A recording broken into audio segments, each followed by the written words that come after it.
It's me, Devin, and Mr. Ozzy decided to come get my lap. Um, well, I decided to dive a little deeper into my addiction story. It's not pretty. It was really crazy looking back at it. Um, I was really young too. I mean, not as young as my little sister. She got into it before me, and she was only 15 when our older sister introduced her to it. He's messing with the camera now. So yeah, after we all kind of just started using drugs together and working in the dance clubs, I was a shot girl. And we basically just would go work every day. And we'd use all this money we made. I mean, it would be like thousands of dollars a day, and we'd spend it all on drugs to the point we could barely have enough gas to make it back home from Detroit. We spent a lot of money, and we just, it was a really bad environment to be in. Just like offended my soul, but when you're that high, you don't care anymore, really. And I've come to learn a lot about drug addiction and how it can be like our soul trying to feel divine again, because once you reconnect with your divinity, it's better than any drug, and it's a similar feel good, but it's real. It's not, you pumping your body full of chemicals to feel that way. It's your body's natural way of being when you're vibrating that much love and authenticity, and just connecting with your divine being. So yeah, that went on for a little while. We ended up getting in trouble with Vice. They raided a club one time. And then we kind of split off and started doing our own thing. We quit working in the clubs.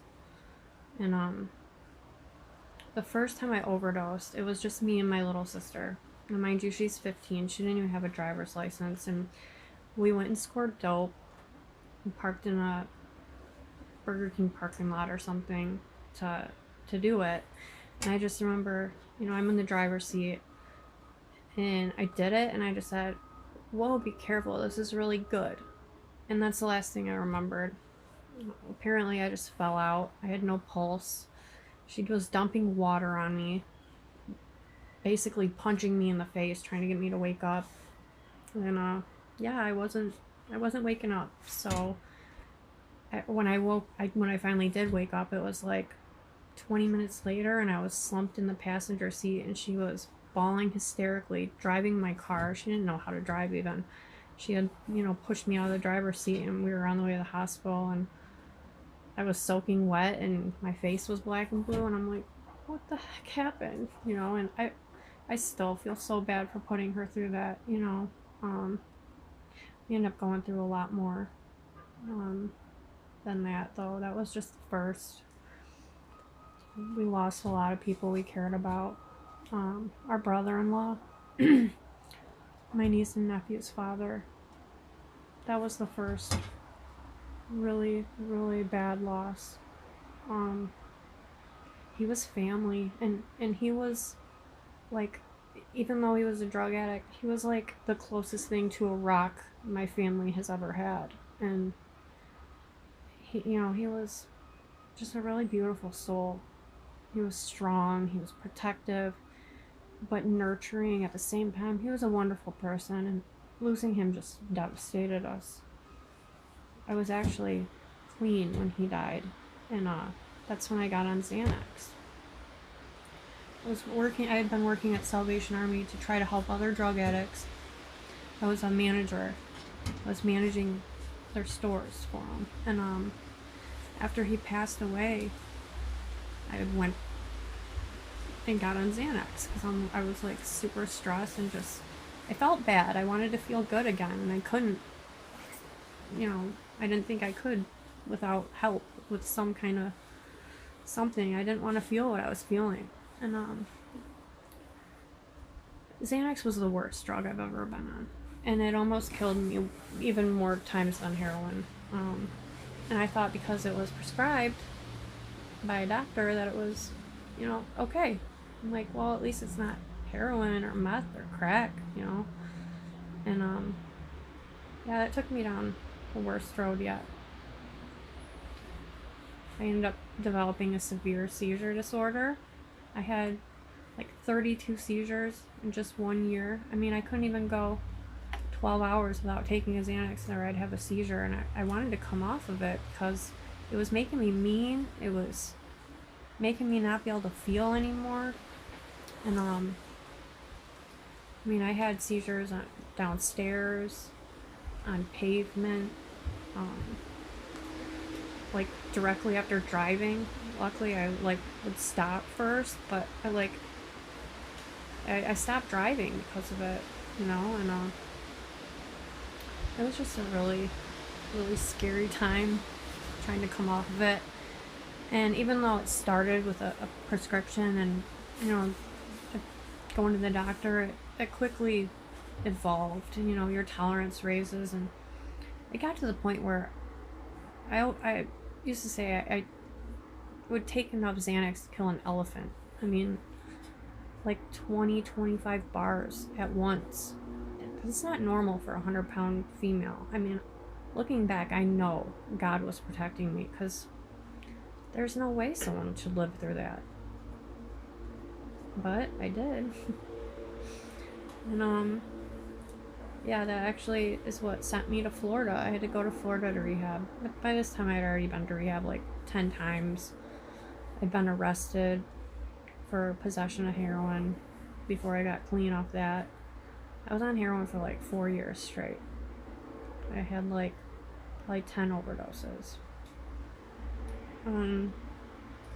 Probation, I ended up, skipping out on that because I wanted to still get high. I didn't want to do drug testing and NA meetings and all that shit. I'm like, no, I'm good. So I just kind of went on the run. And then you really feel like a hunted animal. It's a cycle. Once you're in the system, it's hard to get out. But the Xanax is what took me to Florida for 2 years. And during that time, I ended up getting on Dilaudid, Adderall. Sometimes it'd be Subutex. Just like they call it the pill mill capital for the world, and I was on them all. There was this kid. He came down to Florida for rehab, and he was supposed to be going home to Boston in the morning, and me and my roommate let him sleep on our couch, and I told him, don't do heroin in my house, but he did, along with, I think it was Opanas we had at that point, Opana 40s, and he actually died in my bathroom that night, and we didn't find him till 1 a.m., and I was just devastated. He was like 25. I was like 28 or 29. And I literally just tried to do all the drugs I had left before the cops got there, hoping to either just not wake up or just not get another possession, but I just didn't want to face what was happening, My 2 best friends in Florida, Matt and Troy, they were my roommates, and they're both gone now too. When I left Florida, they were still alive, but they were getting back on heroin. I just lost my best friend of 20 years to a heroin overdose. Her name was Dawn. And so I didn't want to be around it at all. And I left, and they both ended up dying. Lost a lot of people I loved a lot to drugs or to violence surrounding that drug lifestyle, and it's just not worth it. Like, you never have to get high again. Once I woke up to the truth of the matter, that I didn't need drugs to feel good anymore, I just quit them all cold turkey, and I never even got sick.